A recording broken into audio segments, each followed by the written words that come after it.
Om Sadashiva Samarambam Shankaracharya Madhyamam Asmadacharya Paryantam Vande Guru Param Ishvaro Guratmeti Murti Veda Vibhagine Vyomabda Vyapta Dehaya Dakshinamurtaye Namaha Sarvavedanta Sedanta Vigocharam Tamagocharam Govindam Paramanandam Satguru Pranatoshmam Om Shanti Shanti Shanti Om. Namastê, bem-vindo a todos vocês.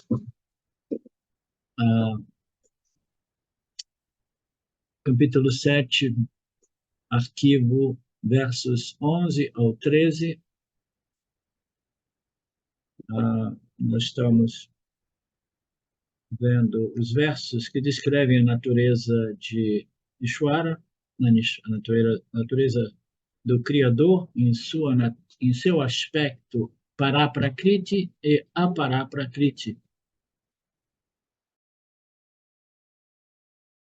Às vezes o Krishna ele resolve o Saguna Criador, o Saguna Deus, o Saguna Brahman, em Nirguna Brahman, dizendo essa é a real natureza, né? Mas o objetivo aqui é compreender o Deus aparente, que é o Saguna Ishvara, né?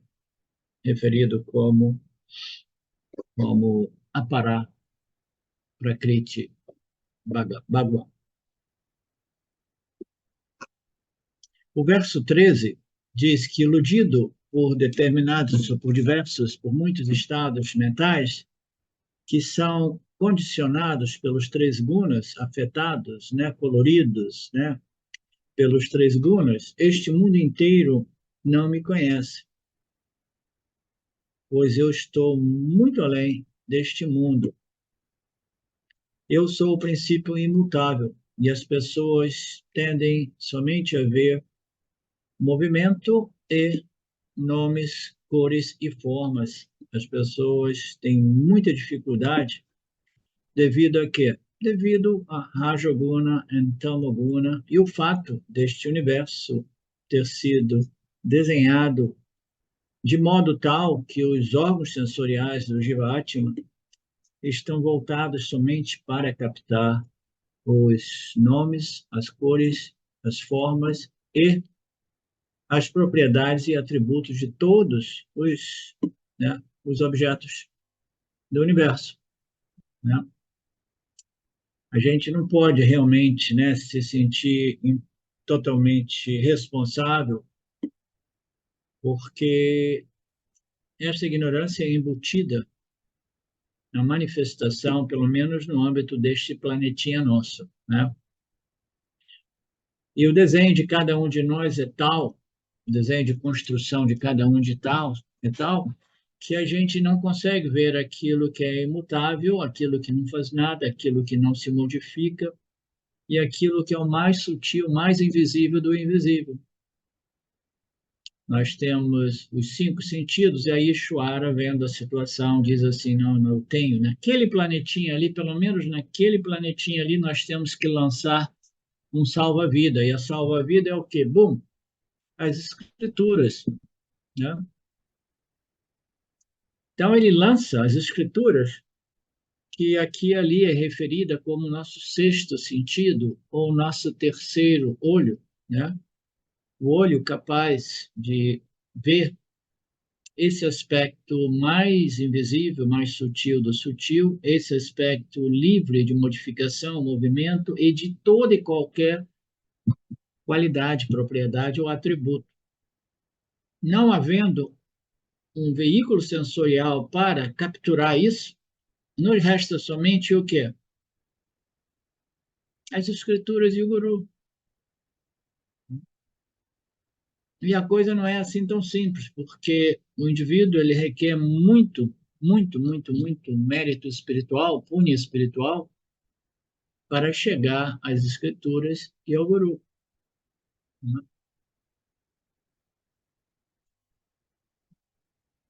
iludido por todos os estados que nada mais são do que as configurações das três energias operando como os cinco elementos sutis que configuram a mente do Jiva-Atma. O mundo inteiro não conhece a mim, com exceção do pessoal do Vedanta Brasil e entre os pequenos círculos por aí, né? Porque eu estou além deste mundo, né, visível, em constante fluxo dinâmico de movimento e modificação. No verso anterior, Krishna concluiu o tópico a respeito da natureza de Deus, né? Neste verso agora, ele entra um outro tema, que é um tema curioso, porque ele é mais abordado no finalzinho do Bhagavad Gita, que são as três gunas. Mas ele vai dar uma introdução a esse tema no finalzinho deste capítulo 7. Nos versos anteriores, Krishna concluiu o tópico a respeito das naturezas de Deus, e os principais pontos é que Deus é uma mistura de Pará e Apará Prakriti. Ele é uma mistura de quê? De espírito e matéria, ou de consciência e energia barra matéria, né? Então, ele é uma combinação de Chetana e Achetana Tattva. Chetana é consciência pura, Achetana é matéria e energia inerte, né? Então, Deus Criador é uma mistura de ambos, Pará e Apará Prakriti. Este foi o ponto número 1 que foi estabelecido. A segunda característica deste Deus é que ele é o Criador, o preservador e o destruidor. Então, é como se o Criador Ishvara se desdobrasse em três entidades que somente é o mesmo Criador, mas com talentos ou poderes ligeiramente, né, distintos. Um cria, um sustenta e outro destrói. A gente pode observar isso ocorrendo o tempo todo ao nosso redor. O preservador, o destruidor e o criador. Brahma, Vishnu e Shiva. A terceira característica importante de Deus é que Deus é a causa, causa sem causa. Somente Ele manifesta o mundo inteiro e, portanto, o mundo é uma manifestação de Ishvara. Se o mundo é uma manifestação de Ishvara, e Ishvara é de natureza, inteligência suprema, extremamente auspiciosa e divina, esse mundo só pode ter ainda a mesma energia, do mesmo modo que uma barra de ouro, constituída por algumas inclusões, sejam elas de cobre ou prata, entre outras, né? Todos os objetos, todos os ornamentos de ouro terão a mesma configuração. Então, se Deus é realmente essa inteligência suprema, cuja natureza, né, é o mais auspicioso do auspicioso, mais divino do divino, né? Este mundo inteiro também deve conter esses aspectos do Criador. Isso se refere a nós, Jivatmas, que o processo todo do nosso crescimento e da nossa elevação espiritual é converter o nosso aspecto, né, a nossa natureza animal, né, nossa natureza humana, animalesca, né, em nossa natureza divina, porque o divino está contido em cada um de nós, inevitavelmente, porque nós somos criados a partir desse princípio divino, inteligência, a sabedoria suprema que projeta, sustenta através de suas leis e princípios e recicla tudo de momento a momento. Então, essa característica é importante principalmente para que nós possamos nos dar conta de que o divino existe dentro de cada um de nós. E cabe a nós o quê? Cultivá-lo e desenvolvê-lo, transcendendo as tendências excessivas condicionadas por Rajoguna e Tamoguna, em tendências satívicas, tendências divinas, dármicas, naturalmente. A quarta e último tópico visto é que Deus é a causa do mundo e o mundo é o efeito de uma causa. Deus tem existência independente e livre do efeito. Portanto, Deus é Satya e o mundo é Mithya. O que é Mithya? É aquilo que existe, sim, mas como uma aparência cuja, né, um efeito ou uma aparência que desfruta de uma existência dependente de sua causa.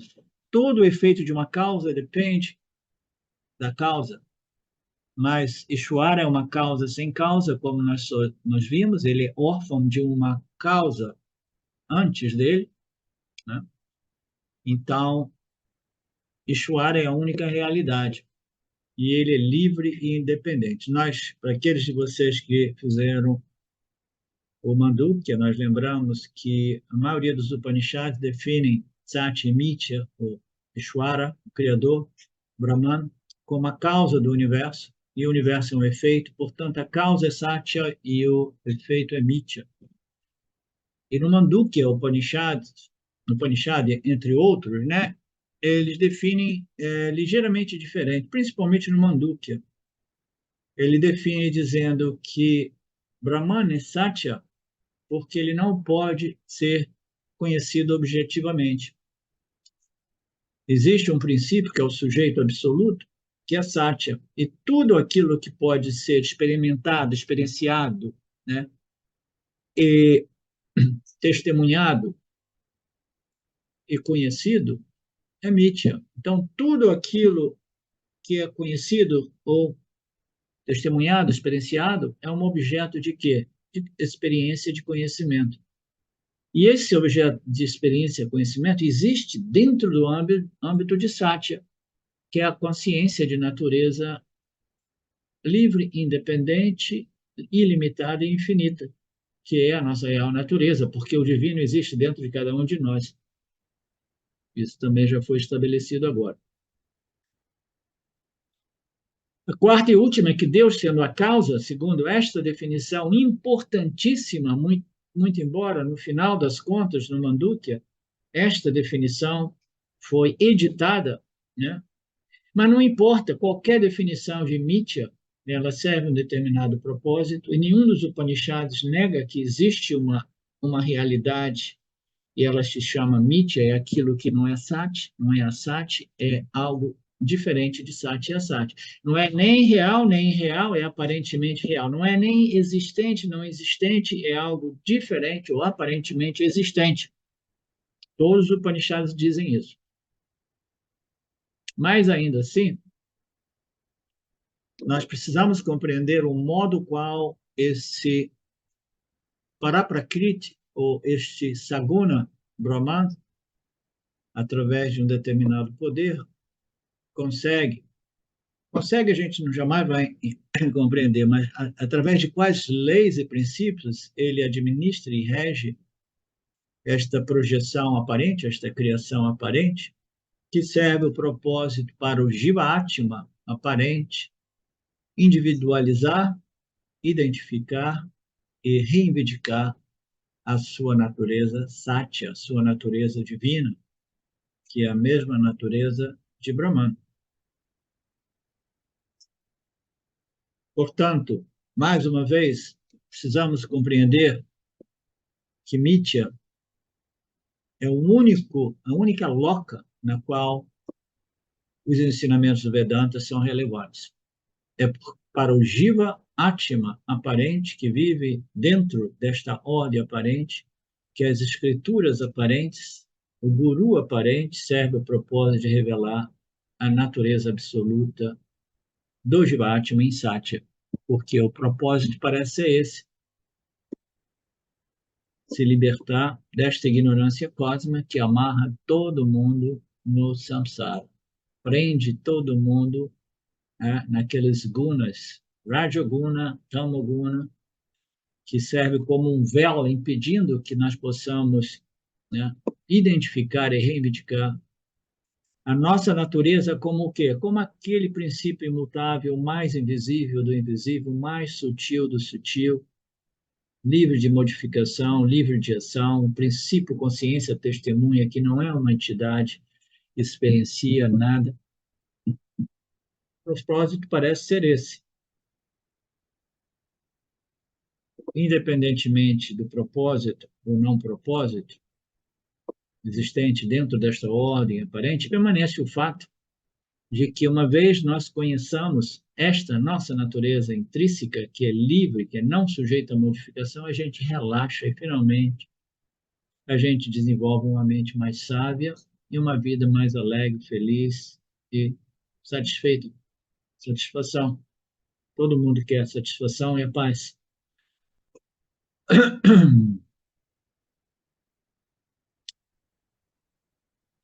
Vyasacharya escreve uma parte muito bonita do Brahma Sutra com base nesta ideia deste verso 3, chamado Arambadikaranam. O mundo é um efeito que não é diferente da causa, que é Brahman. No Brahma Sutra, né, ele dá o nome do Brahma Sutra.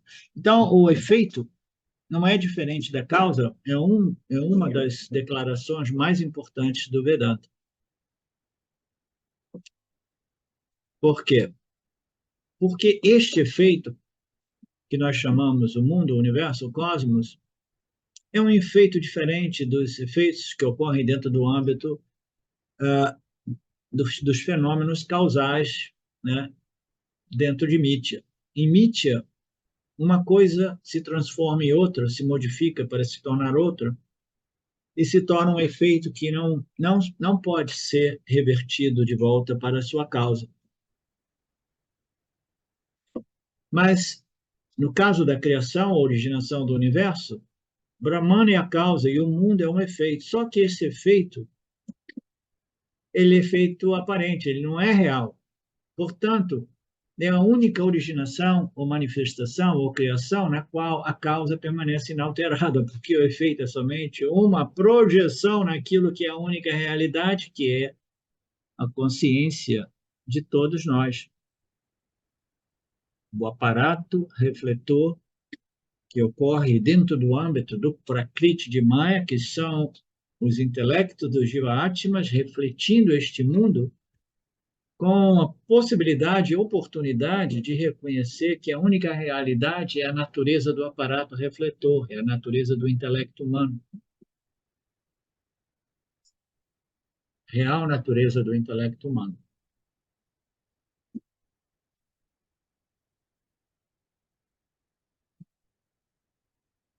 Portanto, o efeito não é diferente da causa, porque só existe a causa, que causa aparentemente esta sobreposição de cores, nomes, formas, que não são realmente reais ou existentes, mas são tal qual uma miragem na areia do deserto.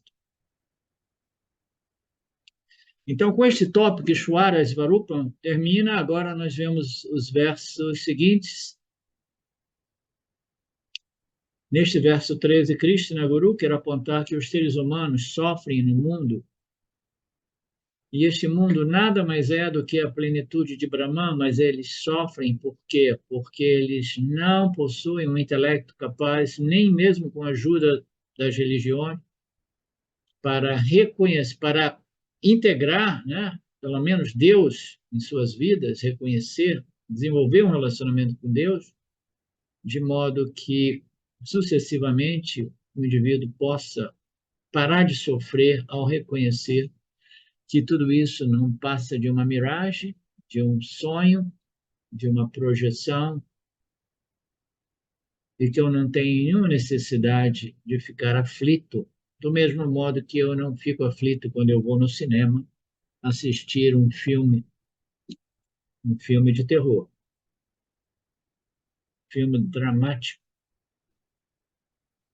Mas a questão que o Swami traz aqui é: Krishna quer apontar que os seres humanos sofrem no mundo, enquanto que o mundo nada mais é do que Brahman, pleno, inteiro e completo. E por que deste sofrimento psicológico humano no mundo Por que as pessoas sofrem do samsara, frustração, raiva, irritação? Esta é a questão que Krishna irá dar a este verso número 13, ou dá a resposta no verso 13. No verso 13, ele diz: iludido devido aos gunas do poderoso Maya.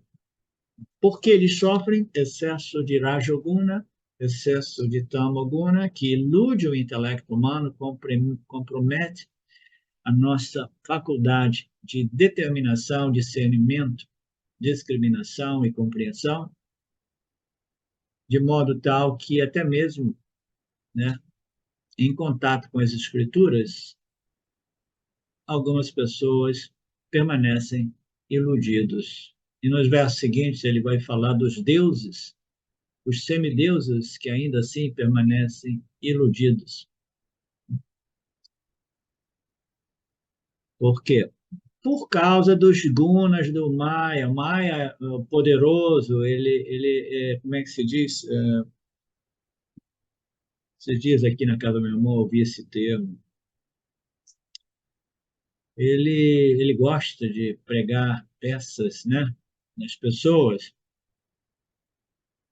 e ele venha colorir esta natureza de todos nós com características, qualidades, propriedades, talentos, isso e aquilo, e a gente acaba se achando essas, essas configurações, né? Essas características pessoais que me definem, mas esta definição é uma definição equivocada, porque aquilo que nós somos é o quê? É o pano de fundo no qual os gunas começam a desenhar essas configurações infinitas e números, entre elas as configurações dos jivas humanos. E assim, esses jivas humanos não me conhecem, não podendo, não havendo a capacidade intelectual, não tendo desenvolvido, cultivado uma mente com mais sattvaguna, capaz de, sob a luz dos ensinamentos dos Upanishads, reconhecer a sua própria natureza divina e imutável, o mais sutil do sutil, o mais invisível, como idêntica à natureza de Brahman. Tudo isso devido aos gunas, tudo isso devido ao poder de Maya. Mas por quê? A gente não pode fazer perguntas inconvenientes aqui, porque ninguém sabe o porquê.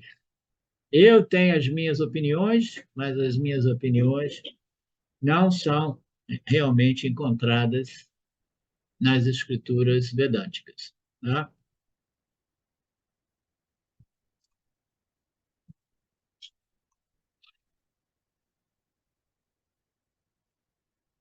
Primeiro, a Swamiji vai nos dar a essência deste versículo 13, muito importante. Dizemos que é importante por quê? Porque todo mundo está sofrendo da doença do samsara. E a doença do samsara é devido ao excesso de Rajoguna e Tamoguna.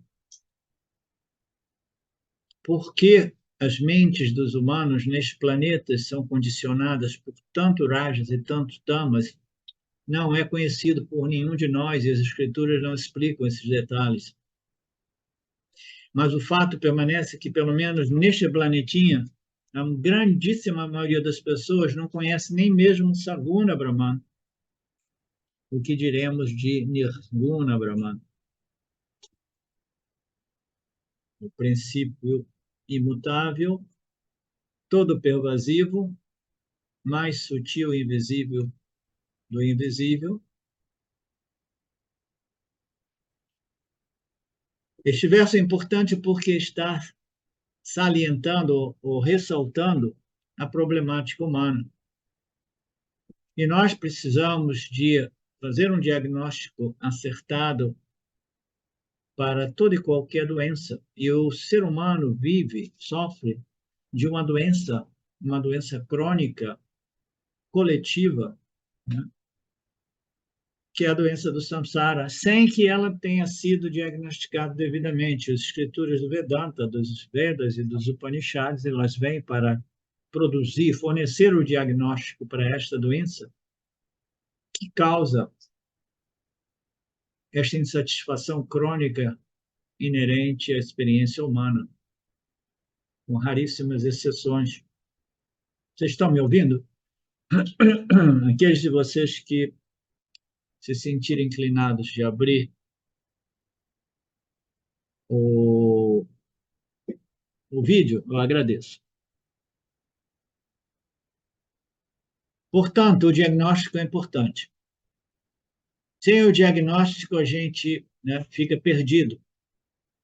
A gente começa a querer fazer um chá aqui, um chá ali, né? Talvez seja isso, talvez seja aquilo. Eu vou de um doutor Ayurveda para um doutor chinês, um alopata, um homeopata, né? E a gente muitas vezes compra até os remédios, mas nem toma os remédios, que é pior de tudo, né, Carmen? Quando você não conhece realmente o diagnóstico correto, vai pulando de doutor a doutor, compra os remédios e acaba nem tomando os remédios, né?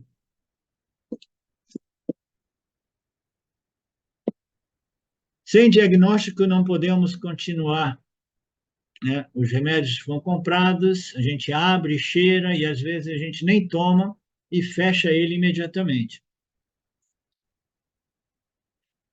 A doença é a doença do Sansara, que nós nunca analisamos devidamente o porquê desta tristeza crônica, o porquê desta insatisfação crônica.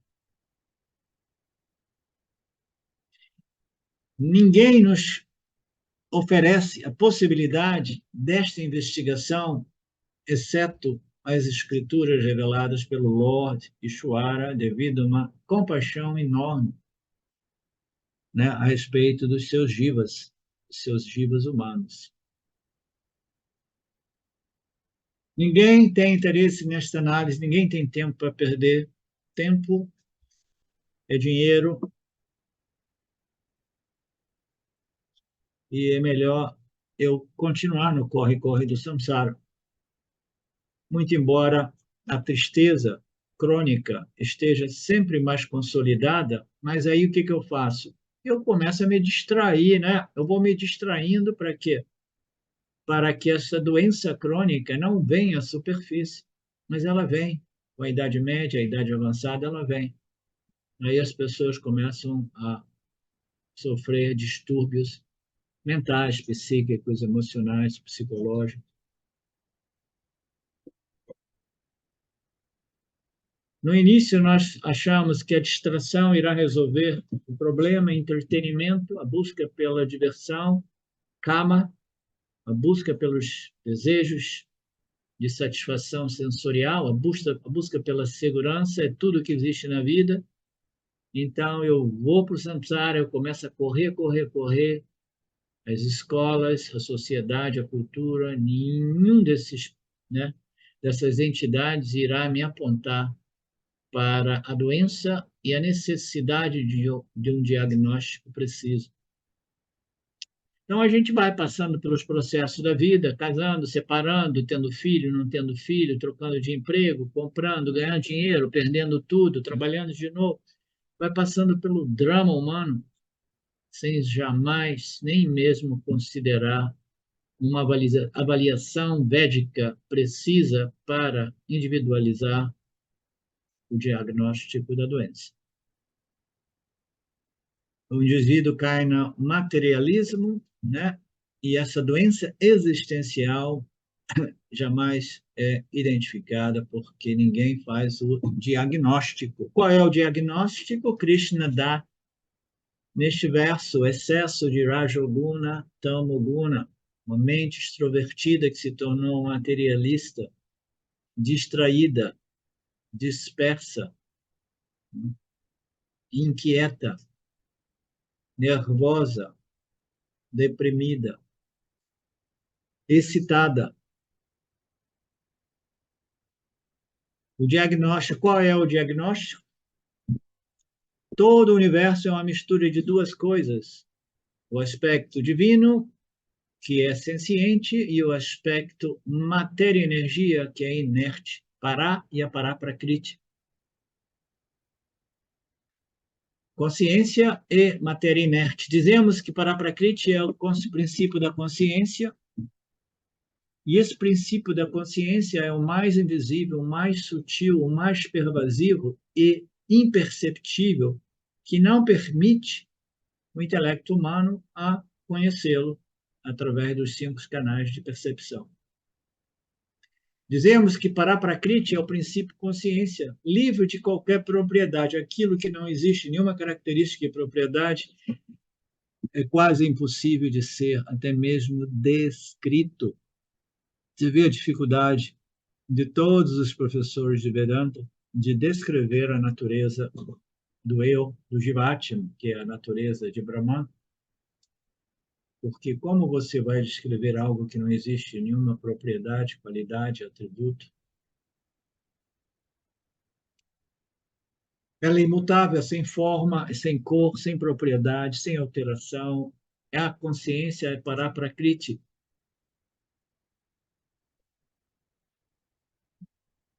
Todos nós temos esses dois princípios no âmbito da nossa experiência humana, consciência pura e matéria e energia em movimento. Complexo corpo, mente, sentido é matéria densa e sutil, né, dançando como um Nataraja, né, devido às forças dos 3 gunas.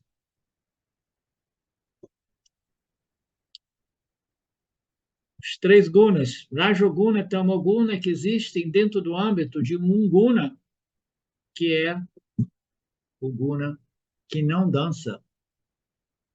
Existem 2 gunas que se modificam e dançam constantemente, que é Rajoguna, Tamoguna e Rajoguna. E existe um guna que não se modifica, que é o princípio consciência, aparecendo como ciência humana, cuja característica é o conhecimento, é o saber, clareza mental, pureza de coração, equilíbrio emocional. Tudo isso são características derivadas de uma mente mais desenvolvida com Sattvaguna. Sattvaguna é o pano de fundo. Rajoguna estão ali, ó, criando o véu da ilusão, o véu da ignorância.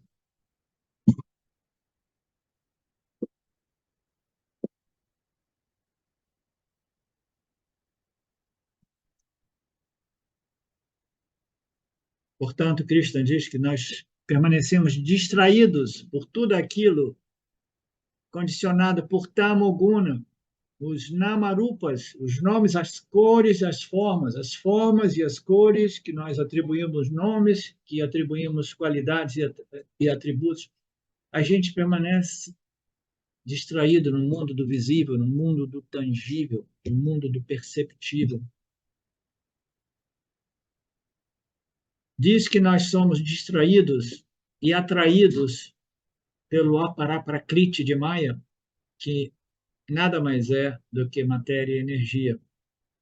Nós perdemos a perspectiva daquilo que é a nossa natureza superior, nos definimos em nossas naturezas inferiores e permanecemos sofrendo da doença do samsara, sem encontrar nenhum médico que possa diagnosticar devidamente esta doença. As pessoas vão para psiquiatras, aí começam a se embotar com drogas, que vai dificultar ainda mais a situação do indivíduo, né? Vai ficando sempre mais tamásico, mais burrinho, mais embotado. Embotado, né? Embotado? Esqueci.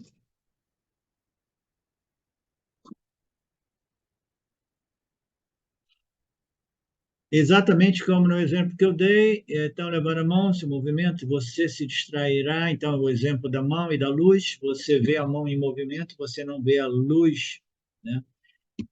A luz imóvel, né? A luz que ilumina e revela o movimento da mão. Todos nós queremos observar mudanças e nomes, formas, cores, propriedades, e nenhum de nós está realmente interessado de descobrir o substratum de tudo isso, o substrato imóvel, a tela imutável. E uma vez que você não compreenda a tela imutável, que é a sua própria natureza em Paraprakriti, você vai sofrer da doença do samsara, sem saber que o problema é um problema bem maior do que você imaginava, né? Porque ele está tão enrustido, tão escondido, né? Que somente as escrituras de Deus podem nos ajudar.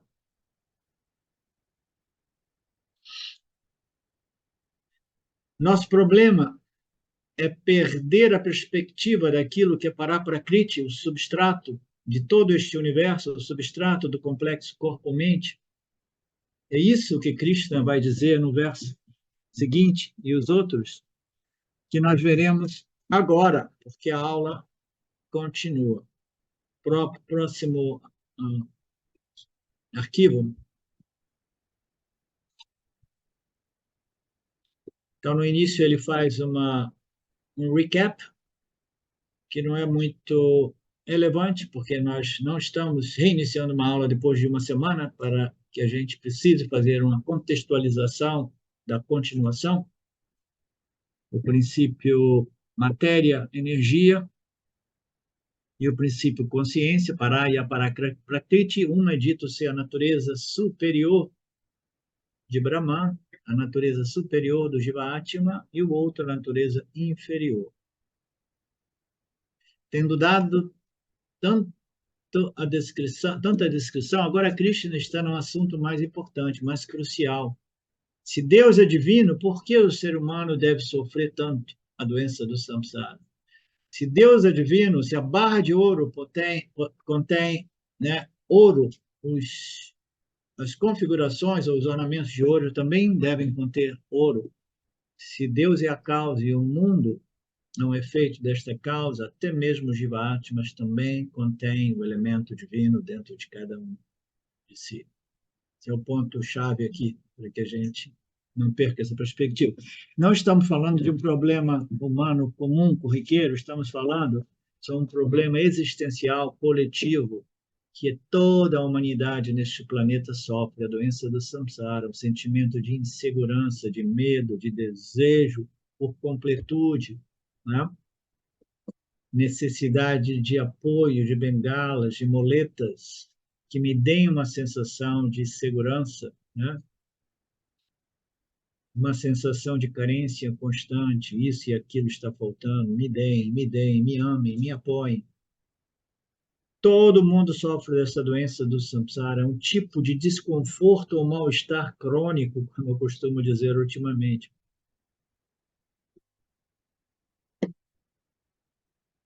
Este é o problema universal de todo o Jiva-Atma, pelo menos os Jiva-Atmas vivendo no planetinha dos bárbaros. Pessoas diferentes tentam resolver esse problema de maneiras diferentes, dependendo da característica de cada um. Alguns são mais rajásicos, outros são mais tamásicos, outros são mais satívicos. Você ter uma mente mais satívica não significa dizer que você identificou a doença e já está tratando. Não. Significa que você vai tentar resolver a doença do samsara através de mais e mais e mais e mais conhecimento acadêmico. Porque você tem uma mente mais satívica, uma mente mais apta para conhecimento objetivo, conhecimento acadêmico, conhecimento científico. Pessoas diferentes tentam resolver o problema de modos diferentes. Em geral, as pessoas tentam resolver esse problema através do corre-corre do samsara, no qual você vai adquirindo e acumulando associações e posses de objetos e muitas vezes posses de pessoas também. Você é meu, você é minha, né? E você não pode ir embora. A gente chega no extremo de querer possuir outros seres vivos, né? Outros vivos humanos.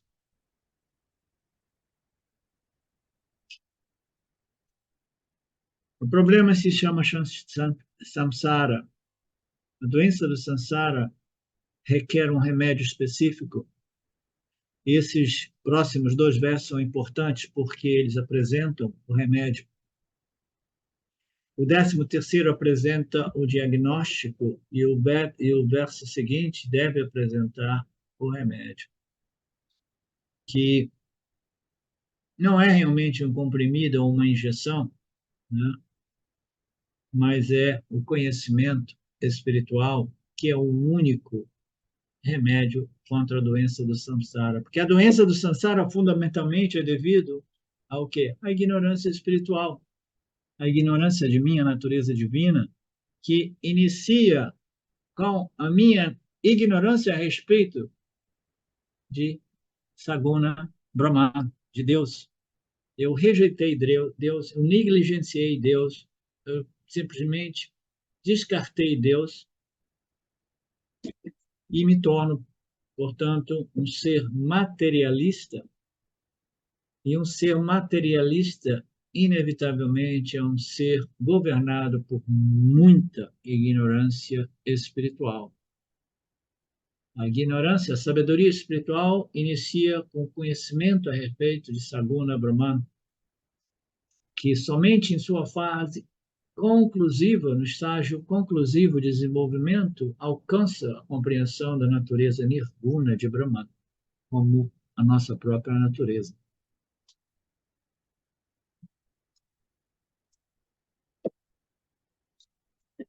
Qual é o remédio? Conhecimento espiritual.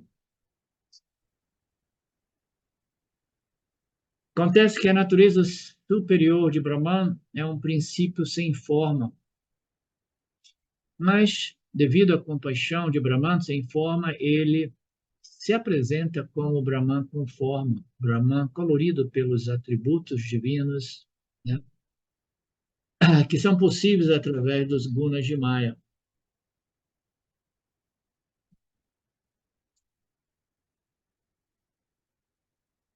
O problema é que Paraprakriti não está disponível para a percepção sensorial humana, e é por isso que é chamado de autoluminoso.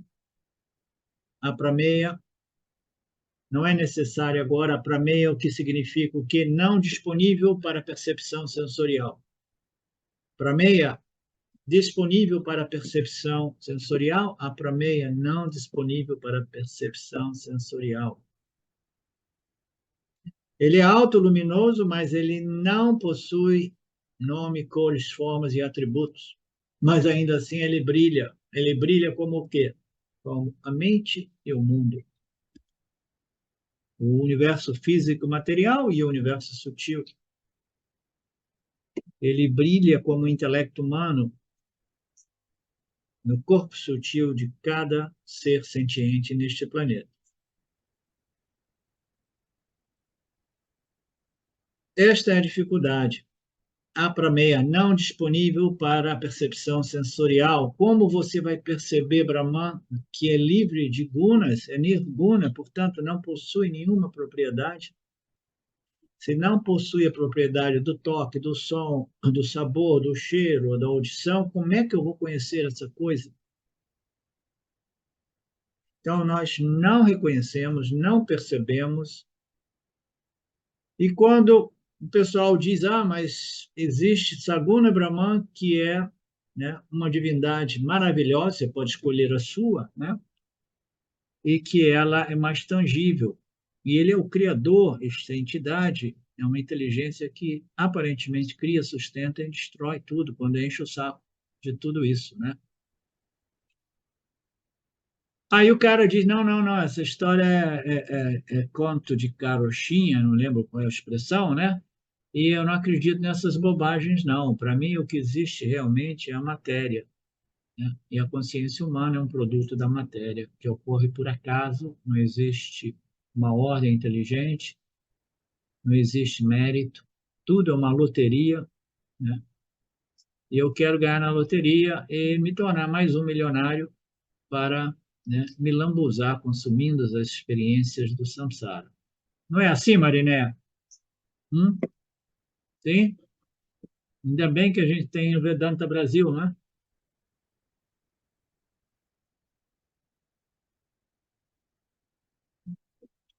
Como é que a gente vai descobrir esse nirguna invisível, sem forma, sem atributos, sem nada? Ouvi dizer que é minha própria natureza e é plena, porque é um sem nada além de si, inteiro, completo, purna. É uma fonte de Ananda, porque não existe nada além de si, né? É ilimitado, infinito. Como é que eu vou descobrir isso se os cinco sentidos e a mente não são o pramana adequado para conhecer isso? Então, quem é que vai me dizer qual é o pramana adequado para a gente conhecer a nossa natureza nirguna? Quem é que vai me dizer essa resposta? Porque aí a gente pode encerrar a aula de hoje.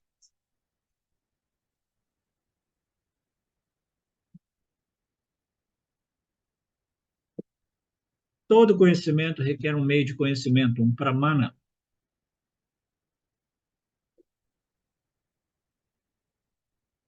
Shwara, vendo a dificuldade dos jivas humanos, lançou um outro pramana, um outro meio de conhecimento chamado as escrituras.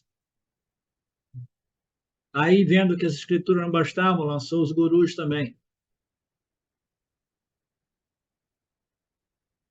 O único modo de conhecer esta natureza nirguna, mais sutil, mais invisível do invisível, totalmente imóvel, livre de ação e modificação, o substrato do universo, é através do conhecimento revelado nas escrituras dos Vedas Vedanta. Caso contrário, nós estaremos sempre distraídos com o quê? Com o mosquito, com a mosca, com um beija-flor, uma folha que cai, qualquer forma em movimento nos distrai o tempo todo, porque é imediatamente capturado pelos órgãos dos sentidos. Krishna falou, nos disse recentemente, né, se referindo a Arjuna, Arjuna, olha, você, né, desencana porque os órgãos dos sentidos irão inevitavelmente se conectar com os seus respectivos objetos, suporte-os, né? Você precisa aceitar e tolerar. Eu sei que é um saco, porque distrai a mente até quando a mente ela desenvolveu, né, equanimidade, tamatvam, e ela já não se distrai tão facilmente. Okay? Ela está mais firme na compreensão do substrato de tudo que se move, tudo que é definido pela forma e seus atributos. Ela está vendo o Ishvara e Brahman, né, através do mundo. É uma mente que às vezes é referida como uma mente morta, como foi colocado nos últimos satsangs que eu escrevi na nossa página do Facebook. Eu vou aproveitar para fazer propaganda. Estou tentando, né, abrir para o Facebook para ver se a gente cria mais interesse no nosso grupo. E tem muitos satsangs muito bons lá que foram publicados nas últimas 2 semanas. Tá? Convido vocês a entrarem lá, darem um like, comentarem se vocês se sentirem inclinados para ver se a gente encontra alguns outros raros vedantinos interessados em tomar o remédio.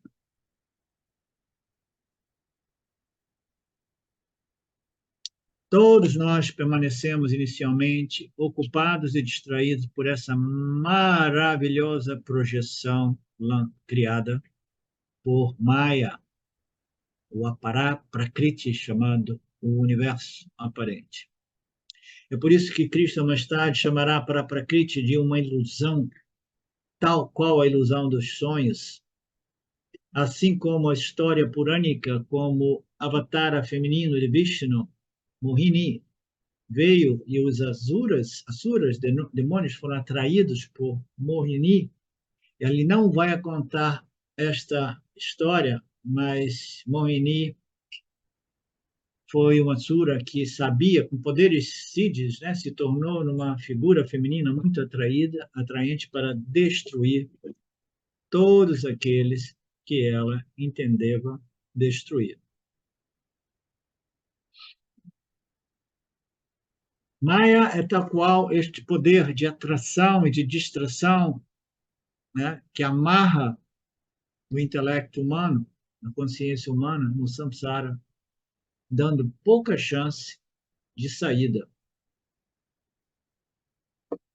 Este é o Mohini, chamado de Aparaprakriti, que nos mantém distraídos e ocupados o tempo todo. O tempo todo é interessante porque a ação, o movimento, a interação é necessária, mas não o tempo todo, né?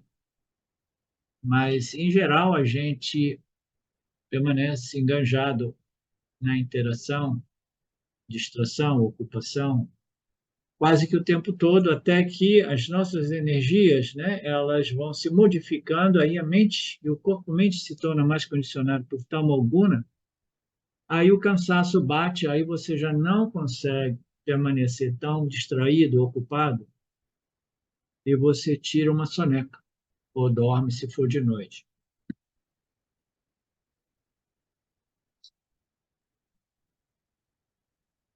Se eu não estou ocupado e preocupado com o universo, eu estou preocupado e ocupado com o meu corpo. Eu não estou fazendo nada, mas como não? Você está todo esse tempo se olhando no espelho e maquiando, decorando, se enfeitando, né?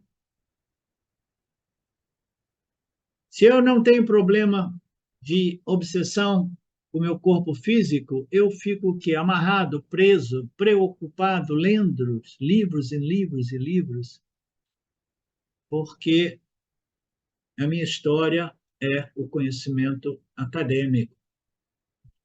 Como manter, como desenvolver um senso de satisfação e plenitude através de um corpo bem decorado, né?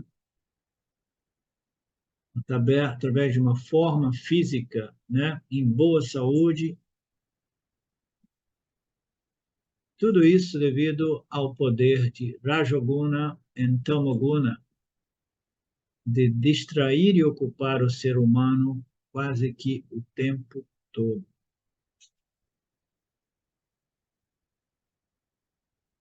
Cuidar do mente, da cabelo, do mente, ler um livro, isso e aquilo, de vez em quando, nenhum problema, mas não o tempo todo, está dizendo Swamiji. Assim, o mundo, o corpo e a mente são tão maravilhosamente atraentes e distraídas que a pessoa se deixa levar por elas, e devido a essa preocupação e engajamento, ela nunca se interessa por Deus, nunca se interessa por Saguna Brahman, e nem sequer consegue contemplar a ideia de um Brahman sem atributos, Nirguna Brahman.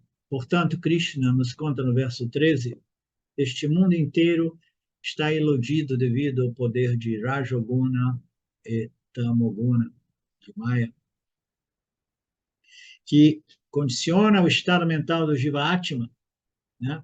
Criando este véu da ilusão. Assim, por causa do Aparaprakriti de Maya, os seres são atraídos. Assim, por causa do Aparaprakriti, dotado de Tribihi, Guna Mahayahi, atraído por Sattvaguna, ou Rajoguna, ou Tamoguna, Sattvaguna aqui se refere aos indivíduos interessados por conhecimento objetivo, que requer uma mente mais satívica. Tudo isso vai ser visto em detalhes, muito lindo, capítulo 14 do Gita, né? Que irá descrever claramente o porquê que os gunas são responsáveis pela doença e a escravidão do samsara. E esses gunas nos amarram no mundo físico, material, externo e exterior, objetivo, mas também no mundo dos objetos internos. Nós precisamos amarrados também nos pensamentos, noções, emoções. Por causa disso, esse mundo inteiro permanece iludido, exceto alguns raros vedantinos do Vedanta Brasil. Nós vimos isso no Tata Upanishad. Brahman criou os sentidos, essa passagem do Tata Upanishad, voltados para fora. Portanto, o Jiva-Atma vê o mundo externo e não vê o Atma interno. Vê o mundo externo, mas não vê a luz que o permite ver o mundo externo. ver os Namarupa, mas não ver a consciência que ilumina e revela todos os Namarupas.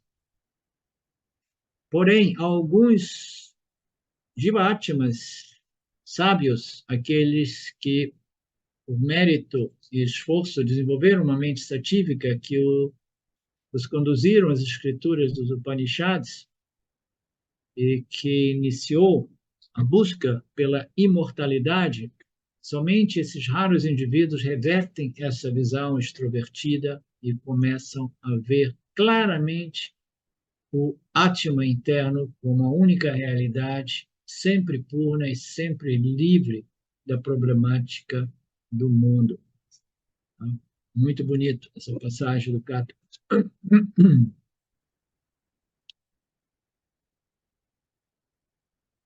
Portanto, Sarvam Jagata aqui significa todas as pessoas do mundo.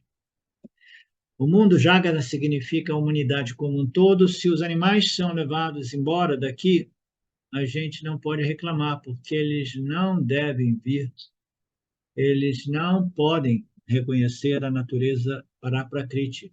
Você não espera que uma vaca estude Vedanta e se torne Brahman em sua compreensão. Somente os seres humanos têm um pouquinho de sattva que nos permite o autoconhecimento como potencialidade. Somente nós temos a faculdade de estudar as escrituras do Dharma, desenvolver méritos, punha espiritual, chegar nas escrituras do Vedanta, né?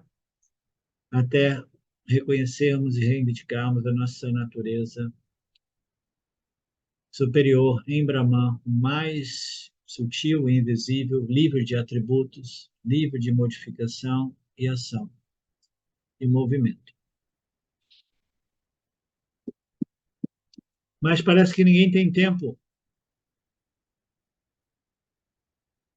Mas não tem tempo. Eles não têm lazer interior. Olha que bacana, que o Swami apresentou um conceito que é a primeira vez que eu ouço. Nós sabemos o que é o lazer. Lazer é aquilo que nos dá satisfação, né? Ah, não, hoje é dia de lazer, eu vou curtir aquilo que me dá satisfação. O Swami diz assim, mas os seres humanos, os jivas humanos, têm a faculdade de estudar, mas eles não têm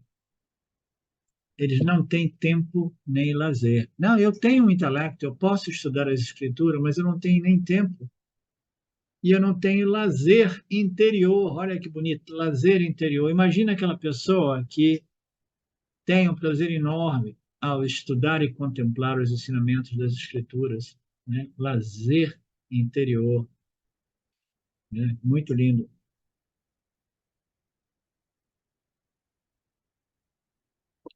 Então, nós paramos por aqui, nós voltamos daqui a 10 minutos.